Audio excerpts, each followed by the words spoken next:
जी नमस्कार, आप देख रहे हैं सीमांचल न्यूज और मैं आपके साथ अजय कुमार। आपको हम बता दें, अभी हाल फिलहाल में जो है पूर्णिया जिला के जलालगढ़ प्रखंड में प्राथमिक स्वास्थ्य केंद्र जलालगढ़ में आशा की बहाली हुआ है। और आशा की बहाली में जो है उनमें ऐसा भ्रष्टाचार हुआ है जिनके बारे में आप सोच नहीं सकते होंगे। और सीधा सरकार के गाइडलाइंस के खिलाफ जाके आशा की बहाली किया गया है। यह हम नहीं कह रहे हैं, ये कई जगह के ऐसा लोगों की कहना है। आपको बता दें कि कई ऐसा पंचायत है, कई ऐसा वार्ड है जहां पे आशा की बहाली विज्ञापन के माध्यम से निकाल के करना था। साथ ही अगर बता दें आपको, आम सभा करके करना था। और वहीं पे बता दें, इसमें सबसे बड़ा योगदान पंचायत के मुखिया का था। और वहीं बता दें, इसका बीसीएम जो होता है हॉस्पिटल का, उसका होता है, वहीं हॉस्पिटल प्रभारी का होता है। लेकिन इसके बावजूद भी आपको क्या देखने को मिलेगा? आप अगर देखेंगे, कई ऐसे वार्ड और पंचायत में है, उसका प्रक्रिया में जिस वार्ड से वैकेंसी है उसी वार्ड के लोगों को उसमें भरना है और उसी वार्ड में उसको आम सभा करना है। और वहीं पे कम से कम उस वार्ड के लोग, कम से कम 1000 लोग पे एक आशा का बहाली किया जाता है। कम से कम आम सभा में कम से कम 100 से 150 200 लोग होना चाहिए। लेकिन जबकि जलालगढ़ में ऐसा नहीं हुआ, कहीं पे भी नहीं हुआ। और अगर आप कहीं पे वार्ड में अगर पता करेंगे तो किसी को इसके बारे में बिल्कुल पता भी नहीं है कि ऐसा कुछ बहाली आया था। जी हाँ, आपको हम जलालगढ़ की बात ही कर रहे हैं, तो समझिए जलालगढ़ में भी बहुत बड़ा बड़ा नेता है, लेकिन इनके ऊपर अब तक किसी का कोई ध्यान नहीं है। और वहीं बात कर रहे हैं विधायक, और वहीं बात कर रहे हैं हम सांसद महोदय जी का। तो ये छोटा छोटा चीजों पे उन लोगों को इसमें सबसे पहले लेना था। जैसे कोई विधवा महिला है, जैसे कोई आर्थिक रूप से गरीब वांछित हैं, मतलब उनको पहले प्राथमिकता देना था। लेकिन यहाँ पे क्या हुआ? नहीं, जिनके पास रोकड़ा और पैसा है सबसे पहले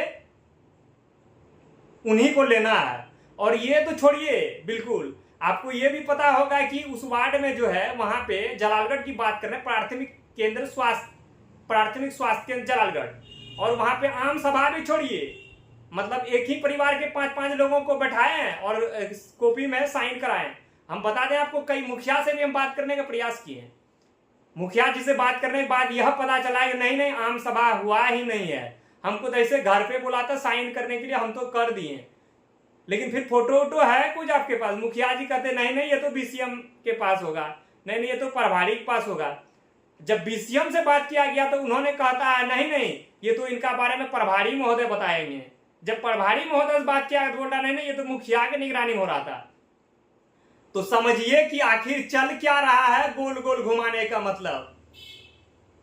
एक लोग तो हमको इनके बारे में फोन करके बताया नहीं कि हमसे जो है कि आशा की बहाली करने के लिए 50,000 रुपया मांगे थे।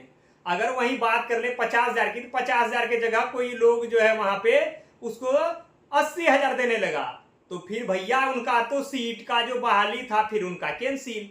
तो उन्होंने फिर हमको फोन किया। फोन करने के बाद तब जाके पता चला कि ऐसा ऐसा भी धांधली हो रहा है। वहीं इनके बारे में जब हम तथ्य जानने के लिए कई मुखिया जी से, कई पंचायत का बात करने का प्रयास किए, वहीं कई वार्ड के बारे में बात करने का प्रयास किए, तो आप समझिए जहां 1000 लोगों की जनसंख्या में वहां पे एक ही लोग क्या आवेदन करेंगे? जब आम सभा होगा, जब वहां लोगों का, जब आम सभा में क्या वहां 5 ही लोग आम सभा में पहुंचेंगे?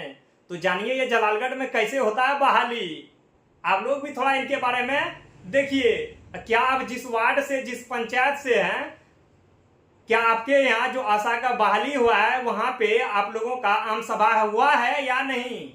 आप लोग जरूर कमेंट बॉक्स में बताइए। और आप अपना मुखिया जी से भी सवाल जरूर पूछिए। जब तक आप सवाल नहीं पूछेंगे तब तक ऐसे ही होगा, पता भी नहीं चलेगा किसी वार्ड में किसी कोई चीज का बहाली आया है। और वरीय पदाधिकारी और मुखिया जी मिलके ही गोलमाल 3 कर देंगे। तो आप बाकी देखते रहिएगा, और आप सिर्फ जिस दिन वोट होगा उसी दिन जाके वोट दे दीजिएगा, और फिर बाकी 5 साल आप पूछने नहीं जाइएगा। तो इसी तरह आपका बहाली में धांधली होते रहेगा और 50 से 60,000 लूटते रहेगा। और वहीं पे जो जरूरतमंद जिसको होना चाहिए, जो सरकार के गाइडलाइंस है, उसको भी लोग धड़ल्ले से फर्जी तरीके से बहाली करेंगे। और इसी तरह जब वो पैसा लेकर बहाली होगा तो आपसे क्या बिना पैसे का काम करके देगा? नहीं। तो इसीलिए समझिए, आप लोग बिना पैसे का अगर बहाली करिएगा तभी जाकर आप लोगों को निःशुल्क आशा भी आप लोगों को घर तक जाएगा परामर्श देने के लिए। नहीं तो फिर जब पैसा देकर आशा बहाली होगा, जब पैसा देकर कोई बहाली होगा तो क्या आपको फ्री में करके देगा? नहीं। तो आप लोग कमेंट बॉक्स में जरूर बताइए। ये आपको हम बता रहे हैं, ये खबर ये जलालगढ़ की है, जलालगढ़ प्रखंड, जलालगढ़ स्वास्थ्य केंद्र, पूर्णिया जिला का। आपको बता दें, जलालगढ़ ओवरब्रिज से, जलालगढ़ बस स्टैंड से बगल में ही है। यहाँ पे ऐसा नहीं है किसी को पता नहीं है, यहाँ पे सभी पदाधिकारी हैं, लेकिन सब मिलजुल के, आप समझ ही रहे हैं मिलजुल के क्या कर रहा है। तो मिलजुल के बाकी अगर आप जानने का प्रयास कीजिएगा तो आपको गोल गोल घुमाएगा। जब इनके बारे में हम सिविल सर्जन से बात करने का प्रयास किए तो उन्होंने कहा कि इनके बारे में अगर कोई शिकायत करता है तो हम जरूर इनके जांच कराएंगे। आप बताइए, किसी को पते नहीं भैया, जांच कहां से कराएंगे? तो वहीं बता दे, एक आदमी और आया था मेरे पास जिन्होंने आरटीआई भी मांगा था, आरटीआई में उनको भी गलत जवाब दिया। आप समझिए कि क्या हो रहा है जलालगढ़ में। तो बाकी देख रहे थे सीमांचल न्यूज, क्योंकि इन पे जो अब तक कोई तो आवाज उठाया नहीं है।